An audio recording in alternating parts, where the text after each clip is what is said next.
It's difficult to predict the future, especially if it's about, it's very difficult to predict in general, actually. And so said Niels Bohr, especially if it comes to future. That's true.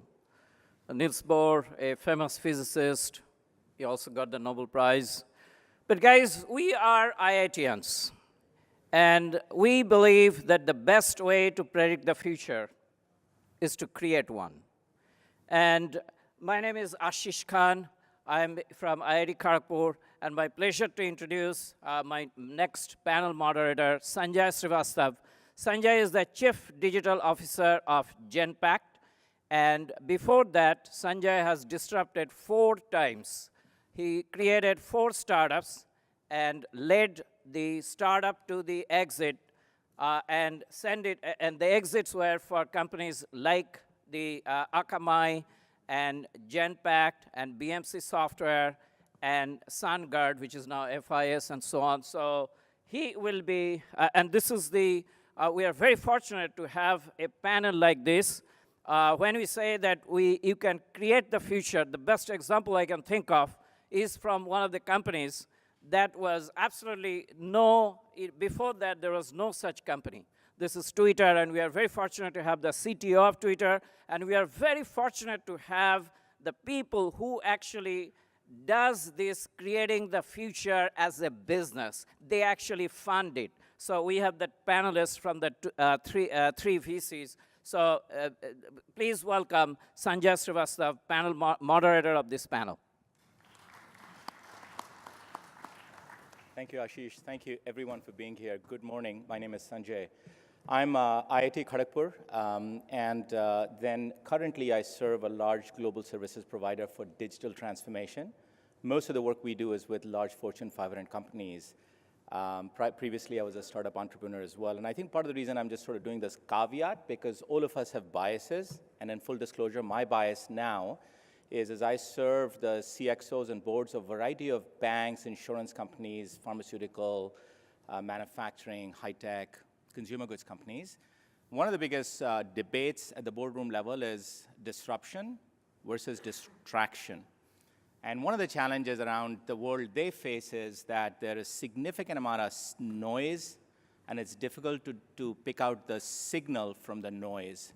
And I'm really, really happy today to have a fantastic group of operators and investors to come together and talk about this topic and really unpack disruption and what is truly disruptive and what is going to end up being a lot of noise. And being able to pick the right signal from that noise is going to be so important to us personally and professionally. So with that, we'll get started. I didn't bring any slides or decks, so this is going to be an interactive conversation, and I'd love for you to participate in a way that makes sense. Before we do any of that, I'm going to ask my panel members to take literally half a minute and introduce themselves so you also understand the perspective they bring and perhaps the biases that come in that conversation so you can pull it together at the end. With that, Parag. Hi, thanks, Sanjay. I'm Parag. Thanks for having me here. I'm so humbled and such a privilege to be with such experienced and distinguished co-panelists. I don't feel like I deserve to be here. And it's the first time since college that I've seen so many IITians in like one setting. It's an incredible experience to be here. I graduated from IIT Bombay in computer science, did a PhD at Stanford, moved through CS theory, through databases, to distributed systems, to machine learning in ads, built consumer product, and I'm now sort of leading technical strategy and engineering team at Twitter. So that's me, really excited to hear and be part of this conversation. So I think Sanjay and Parag are actually building the future. Now we're moving to the panel that simply guesses. So I'm Dinesh. I'm part of a venture capital firm, Accel. I've been based in the Bay Area for a while. I've spent many years on the entrepreneurial side. At Accel, I focus on cross-border companies. So these are companies that really try and leverage an India presence in an interesting way to take on a global challenge. So yeah, hope to share some thoughts here. I'm Naveen Chara, Managing Director at Mayfield. We are a firm managing over $3 billion, focused on investing in the whole stack in enterprise, consumer, blockchain, fintech, and digital health, and looking forward to participating on the panel. My name is Vijay Ulal. I've been doing venture investing in very early stage companies for the last 3 years. Before that, for more than 3 decades, I was in the semiconductor industry, and most recently in the semiconductor industry, I was running Fairchild Semiconductor. Excellent, thank you. Look, folks, we're going to get right into the heart of the matter, and we're going to move through a bunch of ideas quickly, and then we'll try and take some questions as well in the time that we have remaining. So without much further ado, what I'm going to turn around and ask all of us to just talk about the one disruption you are personally very passionate about. And I want to get a few different perspectives on the table, and I'm just going to turn and start with anyone that wants to start the conversation, move on. Perhaps, Vijay, if you want to start. Sure. So, some of you probably listened to the talk about blockchain in the other room. So that's the one thing that I'm pretty obsessed about right now. I spend probably more than 50% of my time reading up about blockchain, about crypto assets, and I probably know 10% of what I should know because things are moving so fast. But this is what my thesis is that there's a huge amount of centralization that's happening in the world. If you look at governments, they're becoming more authoritarian. You look at financial institutions, they're reducing in numbers, even after the 2008 crisis where they try to get the size of these financial institutions under control. It's really out of control. All the regulations that they put in have actually benefited the large ones and killed off the small ones. If you look at the internet itself, which was supposed to be kind of a democratic system, right, where the average person would have an equal say, it's dominated by Google and Amazon and Facebook, and across the world, there's been a huge concentration of power, of money, of influence. If you look at income distribution, it's gone the same way. There are more rich people. The delta between the rich people and the poor people have gotten, or the average person has gotten much more pronounced. This is not a good thing. Right? When things like this happen in the world, you find that progress slows down, and the incumbents actually put a halt on things changing, and innovation slows down. So I think what you see here with decentralization of systems with blockchain and therefore crypto assets, which gives you an economic model for developers and open source software developers to actually get money out of putting energy and effort into this, is one of the huge things. I think it's going to transform the world. It's going to transform the way society works. And I'm super excited about investing in this. Fantastic. So just technology and the role it'll play in decentralization of sort of many of the things that we kind of operate in today.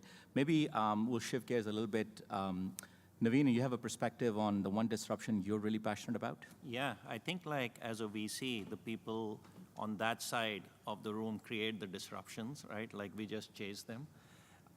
So I think my perspective is agree on the blockchain front, and there are many things which are happening. So one area we are very excited about is digital health, because big companies get created when the entrepreneurs can go change the world the way people work, live, and play.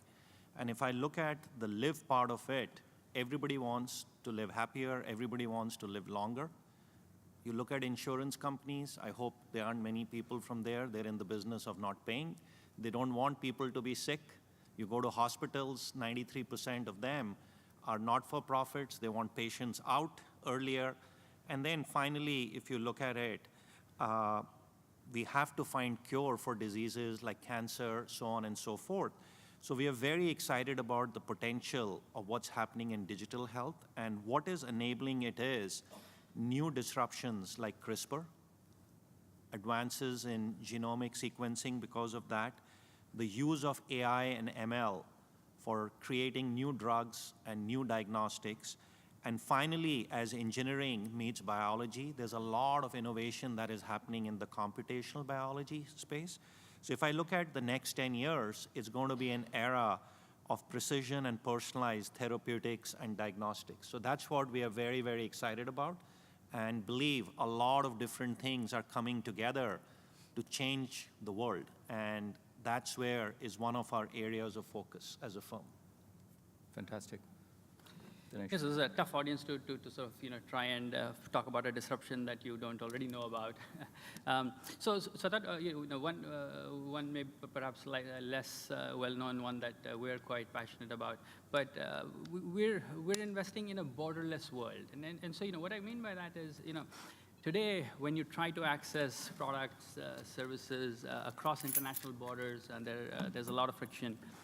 But there are a lot of solutions coming into play that are taking away a lot of that pain, and that creates interesting opportunities for new companies that can now operate in a way that almost seems like they're more global than would otherwise have been possible. So the obvious first culprits, things like payments. We're already seeing a lot of progress, but as you move into logistics, supply chain, how does one really break down these borders, and then what kinds of businesses does that enable? And actually, speaking to Naveen's point and blending it with mine, we have a portfolio company that, so it turns out that in the US, access to cancer tissue is, of course, very regulated and very tough. But there are many geographies in the world where one can, in fact, get a hold of a lot of cancer tissues by partnering with hospitals. So one of our portfolio companies does just that. They actually work in multiple geographies around the world. They build, they get access to cancer tissue. They create these various models of how that tissue reacts under various circumstances, and what they then bring into this market is really the data models that now allow them to solve problems that they couldn't have otherwise. That's great, Parag. Before you go, it's very interesting because I think we've sort of started moving away from just tech as the driver of disruption, tech and sciences. And I think what you're alluding to is, Dinesh, kind of a broader set of forces at play that doesn't necessarily need to be around tech and sciences as well. And one of the things that brings up is just even public policy and the thought around China, and of course a very controversial topic, but data privacy in China and the current social norms that enable for all of this data to be available and then to be utilized, and what it does to the progress of AI as an example in China as a country. And I think it's just illustrative of the fact that disruption isn't just about tech and science, it's about the broader ecosystem. So I thought it was a great thing. Parag, you want to share a perspective that you're passionate about? Yep, I'm going to bring it straight back to technology. I think a lot about sort of how do you build product, right? Because I think small sets of individuals can build product for millions and billions of people. And thinking, like as an operator, I think about how do I empower my teams, how do I empower others in technology to sort of build more powerfully. So we talk a lot about sort of machine learning or AI is disrupting industries, but it's the lens I want to put on it, it's also disrupting how we build technology. So what I mean by that is, if you think of the average or most engineers in companies like a Twitter or Google, or even smaller companies, what we're focused on is how do I build something? Like, how do I take a bunch of components available to me to weave them together, wire them together to achieve an outcome? And I'm very focused on that and not on what's my desired outcome. Now, among these components, today we think of a machine learning system as one of the components at my disposal. The future disruption that I'm personally betting on is one which says that mindset will change. The way we'll build product is not by being focused on the how, but being focused on what's the outcome I desire, what am I optimizing for, what should the output look like, and then well, the controversial way of saying this is machine learning component will eat up a lot of the other technology components that we use to build things today. And things like distributed systems, storage systems, communication systems, RPC, will get abstracted inside a machine learning stack. And a typical sort of engineer or innovator will be thinking about what do I want to build, what output do I want, and then they'll kind of press a button and a system will stand up at scale. So that's my bet on sort of what the future, where the future is going. Fantastic. If I might just add one more perspective to that, at least from my lens. Look, I think artificial intelligence, at least we believe, is going to be massively disruptive. And indeed, some of that disruption has happened in academia and a few companies. But as I think about, and as we look at kind of the corporate world and even just corporate America as a subset of that, the reality is that AI is solving for problems, last mile problems that weren't previously solved with the previous revs of technology implementations we've had. And as a result of that, it's actually for the first time completely changing the landscape for how companies are shaping themselves. So the value they deliver to the markets will change as a result. What the company really believes in is going to evolve. How they actually disintermediate their ecosystems and how they transform their internal operations is going to change. So in some ways, the value drivers will change.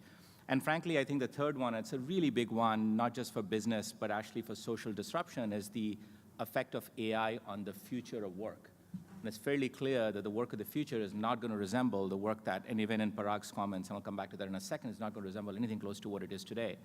And so in many ways, for large corporations, it fundamentally changes who they are at the core of it. So you've got a scenario where, what you bring to the market changes, how you bring it to the market changes, and frankly, who you are changes. And I think all of that's going to come on the back of AI.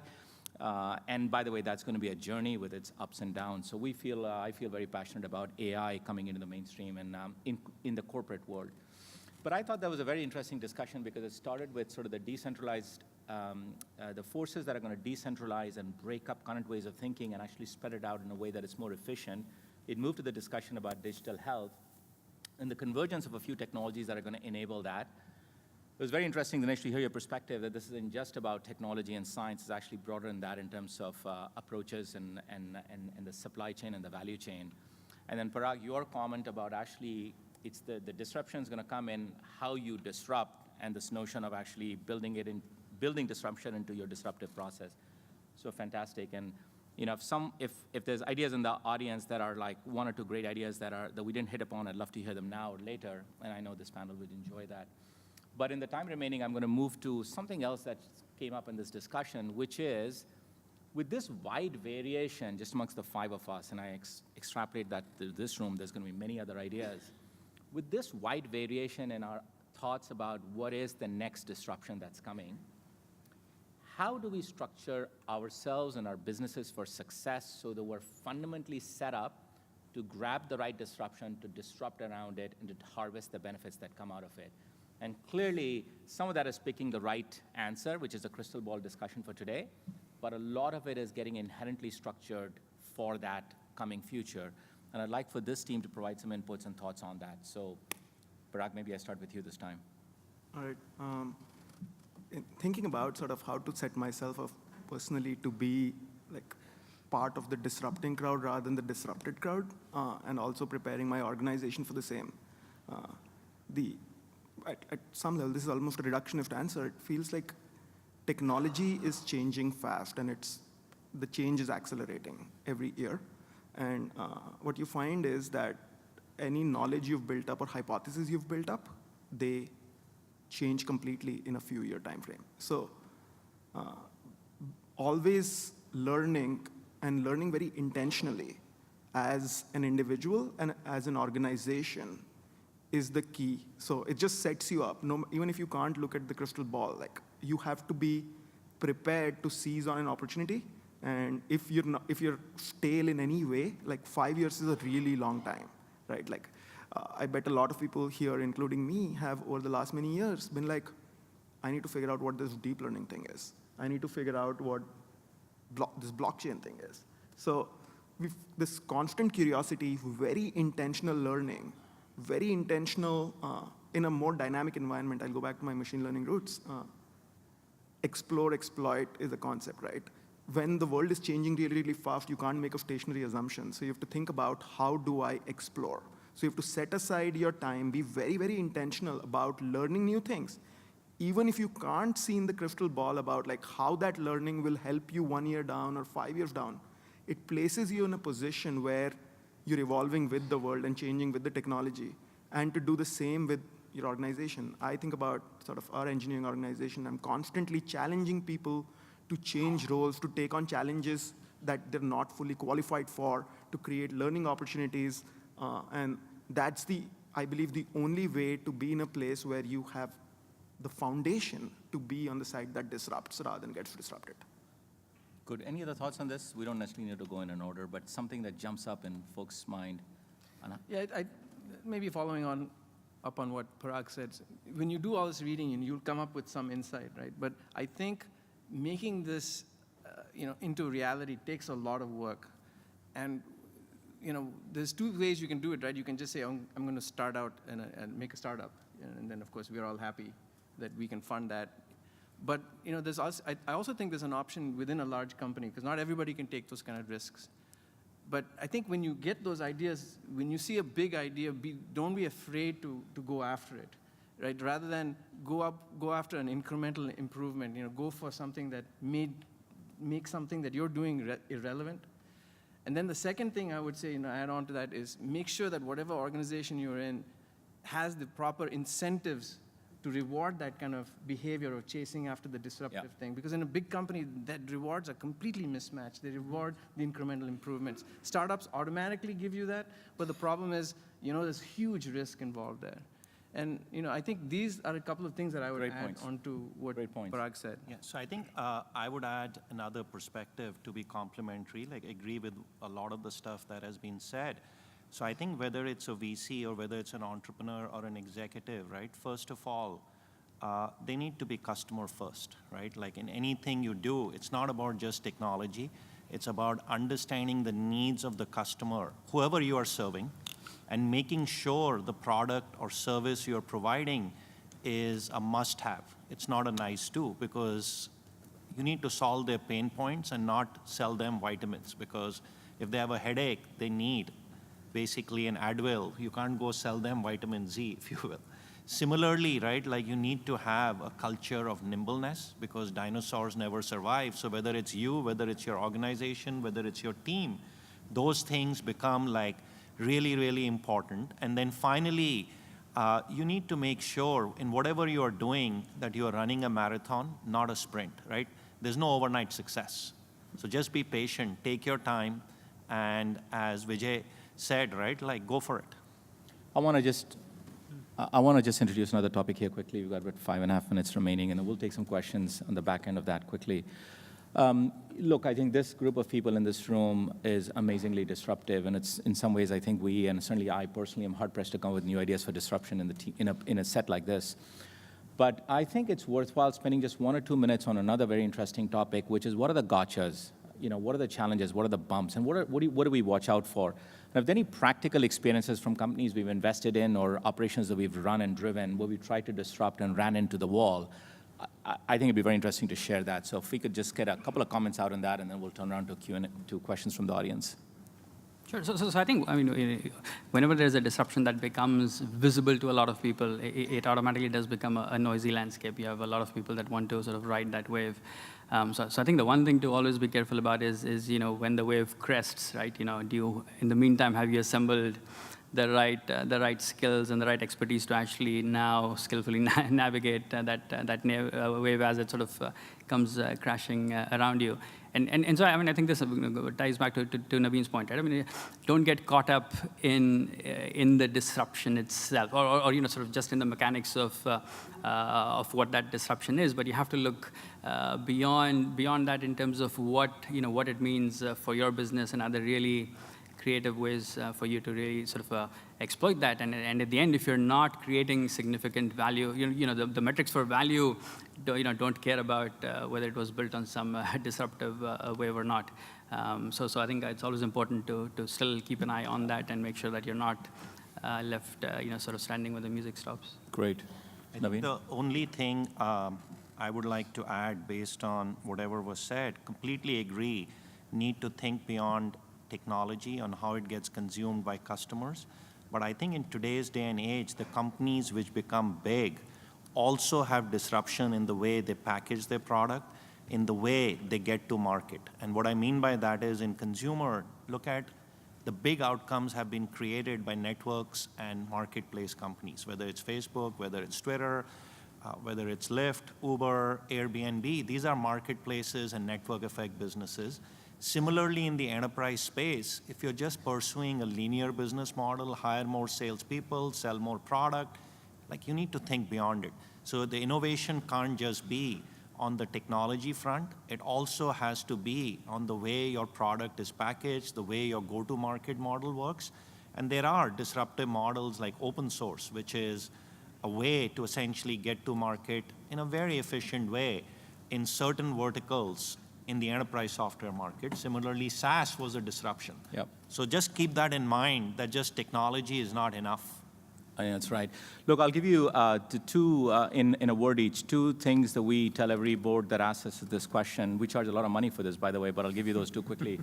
The number one answer we have for the question of how do we disrupt, what technology, what disruption to focus on is we go back and tell people, focus on culture.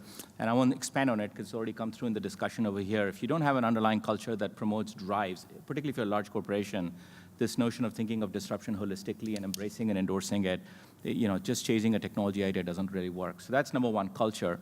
The other thing I would tell you is I'm often asked for, give me just one tidbit, one metric, one thing that we can implement. And I think one of the ones we've seen very successful, it goes to a concept of DYR, which is destroy your revenue. And we've run a formal program at my current employer, and now we've recommended this to many companies, which is actually measure what % of your revenue you are destroying yourself and report it. And then the people that actually help drive that, put them up, shine some light, get them cultural acceptance, and push it through. And it's a very simple tactical thing, but it drives this underlying notion of culture. And I thought I'd share that with you because it comes up quite a bit. Okay, we've got about a minute and a half, and I'm going to turn this around. Ashish, did you want to take questions, or should I just invite questions from this? No, the audience, from audience, so go ahead, please, ask questions. Amazing so we have panel. only 1 minute. So. This question is specifically for Naveen. Naveen, this is Tushar from IDBHU. The specific question is, we have heard a lot about artificial intelligence and blockchain, great disrupting trends. Where in the enterprise space do you see use cases for intersection of these two technologies, which can create value both for the enterprises and the people who are providing the solutions? Absolutely, right? And to my earlier point, this is where domain experts need to come in. These are like enabling technologies. So go look at, like with AI and ML, the technology has existed for a while. Go deep into a problem an enterprise is facing or a consumer is facing and help them using machine and models do something they can't do. An example, right, like security. Billions of logs are being created like every day. No human can stare and figure out what's getting hacked and things. Just use data science, ML, and help them, point to them, this is where you need to be focusing, right? That's the power of the machine. Similarly, as was mentioned in the blockchain, there's going to be a lot of innovation at the protocol layer, but are there problems that need the decentralization to happen? So a good example is in the financial ecosystem, look at how difficult the KYC process is, right? I go to a bank, I have to sign the form. I go to the next bank, I have to give the same information. I have to go to a telecom company, it's the same thing. What if my identity was distributed? I have to give it once, and everybody essentially can pick from it. It's happening in a way with single sign-on technologies, which are controlled by companies like Okta, Centrify, Microsoft with Azure Directory, but it's going to happen more and more. So think how you can leverage these technologies to solve real problems, make them more efficient and more useful. So I think, and you have to go back to your domain and look at these as enabling technologies. So where are they intersecting? Blockchain provides data for the models for AI? Not really, right? Like basically blockchain is helping disrupt, I would say, existing ways things are done in a centralized manner. So it's not just about data, right? That needs to happen. Perfect, thank you. Fellow IITians, I think we will stop here, and I'd like to thank Sanjay for running this wonderful session. And the reason I'm cutting it short is that, we are IITians, we are all obsessed with results. And in the company's results, it's about IPO and acquisition and all that. And there's a company, MuleSoft, that went IPO, and then it got acquired by Salesforce.com. And you will be listening from the CEO of this right next door, so I don't want to take your time. And I'm going to request Session Ramon, could you please come and give the gifts to this August panel? Thank you very much.